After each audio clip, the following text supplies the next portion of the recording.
71வது தேசிய விருதுகள் அறிவிக்கப்பட்டுள்ள நிலையில் சிறந்த தமிழ் திரைப்படத்திற்கான விருதை பார்க்கிங் திரைப்படம் வென்றுள்ளது.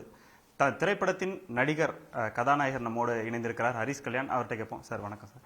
இந்த திரைப்படம் ஒரு தேசிய விருதை பெற்றிருக்கு. நீங்க எப்படி ஃபீல் பண்றீங்க? ரொம்ப சந்தோஷமா இருக்கு. நான் மட்டும் இல்லை, என்டையர் டீமும் இப்போ ஒரு பெரிய சந்தோஷத்தில் இருக்காங்க. ஒரு விருது இல்லை, ஏன்னா 3 விருது வின் பண்ணியிருக்கு.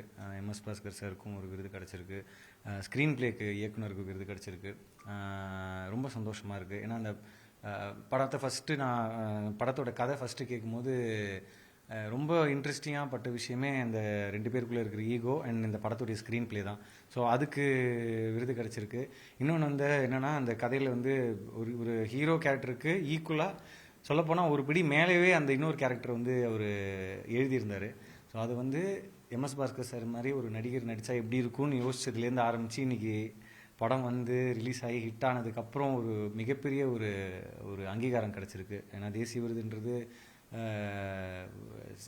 ஒரு சாதாரண விஷயம் கிடையாது. ஸோ MS பாஸ்கர் சார் கிடச்சதுலேயும் எனக்கு ரொம்ப சந்தோஷம். இன்னொன்று வந்து சிறந்த தமிழ் படம், அதுலேயுமே அந்த வருஷங்கள் வந்த படங்கள் பட்டியல் எடுத்து பார்த்தீங்கன்னா நாமினேட் ஆகிருக்கிற படங்கள்லாம் நான் வந்து பார்க்கும்போது அடடா இவ்வளோ பெரிய பெரிய படங்களோட மோதிரமோ அப்படின்னு அப்படி மோதிரம் லைக் வந்திருக்கு அப்படின்னு யோசித்தேன். பட் ரொம்ப சந்தோஷமாக இருக்குது. ஏன்னா நிறைய சிறந்த படைப்புகள் வந்திருக்கு, தமிழ் சினிமாலையும் சரி இந்திய சினிமாலையும் சரி. அந்த இதில் எல்லாத்துலேயும் நம்ம படம் வந்திருக்கு அப்படின்னும் போது ரொம்ப சந்தோஷமாக இருக்குது. பார்க்கிங் மாதிரியான சின்ன படங்களுக்கு நல்ல வரவேற்பு கிடைக்கிது. குறிப்பாக லப்பர் பந்து கூட சின்ன பட்ஜெட்டில் தயாரிக்கப்பட்ட படம் தான். அந்த படத்துக்கு நல்ல வரவேற்பு வருது. இப்போ இருக்கக்கூடிய ட்ரெண்ட் வந்து கதை தான் வெற்றி அப்படின்ற ஒரு சூழலுக்கு போயிருக்கு. இது எப்படி நீங்கள் பார்க்குறீங்க? சின்ன படங்கள் மட்டும்தான் ஜெயிக்குதுன்னு சொல்லிட முடியாது. At the end of the day கதை ஆடியன்ஸுக்கு பிடிக்கணும். ஸோ சில படங்களில் வந்து ஸ்டார் பவர்னு சொல்லுவோம், பெரிய ஆர்டிஸ்ட் நடிக்கும் போது அவங்க தாங்கிட்டு போகிறதுக்கான சில விஷயங்களும் இருக்குது இல்லையா. ஸோ சின்ன படமாக இருந்ததுன்னா எல்லா படமும் வெற்றி அடையிறதில்ல. அதே மாதிரி பெரிய படங்கள் எல்லாமும் தோற்று ஒன்றும் போயிடுறதில்ல. ஸோ ஒரு நல்ல ஒரு கட்டத்தில் தமிழ் சினிமாவும் இருக்குது அப்படின்னு தான் நம்ம சொல்லணும். நல்ல படங்கள் சின்ன படங்களும் ஓடுது, அதே மாதிரி ஒரு பெரிய ஸ்டார்ஸ் பெரிய பட்ஜெட்டில் எடுக்கக்கூடிய படங்களும் ஓடுது. ஸோ ஆடியன்ஸ் எந்த படம் என்டர்டெயின் பண்ணுதோ அது ஹிட் ஆகுது.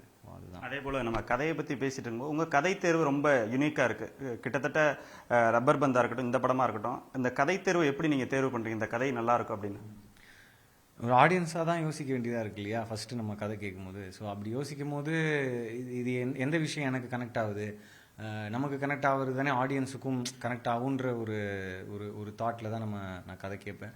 ஸோ அந்த விதத்தில் எனக்கு பார்க்கிங்காக இருக்கட்டும், லப்பர் பந்தாக இருக்கட்டும், அந்த படத்தில் மக்களோடைய ரொம்ப ஈஸியாக கனெக்ட் பண்ணிக்கக்கூடிய ஒரு விஷயமாகவும் வாழ்வியலாகவும் கதாபாத்திரங்களுடைய டிஸ்கிரைப் பண்ணுற விதமாக இருக்கட்டும். ஸோ அது எனக்கு 2 படத்துலையுமே ஃபீல் ஆச்சு. இன்னொன்று வந்து நம்ம போன படத்தில் பண்ணதை அடுத்த படத்தில் பண்ணக்கூடாது அப்படின்றது ஒரு விஷயம் நம்ம யோசிப்போம் இல்லையா, அதே மாதிரி பண்ணக்கூடாதுன்னு. ஸோ அந்த மாதிரி விஷயங்களும் நம்ம யோசிப்போம். அண்ட் இது ஆடியன்ஸை வந்து என்டர்டெயின் பண்ணுதா, இல்லை இந்த படத்தை பார்த்துட்டு போகும்போது ஆடியன்ஸ் என்ன எடுத்துகிட்டு போகிறாங்க, அவங்களுக்கு என்ன தாக்கம் இருக்கும், அவங்க என்ன யோசிப்பாங்க, இல்லை கலகலன்னு சிரிச்சுட்டு போவாங்களா, இந்த மாதிரியெல்லாம் தான் நம்ம யோசிப்போம்.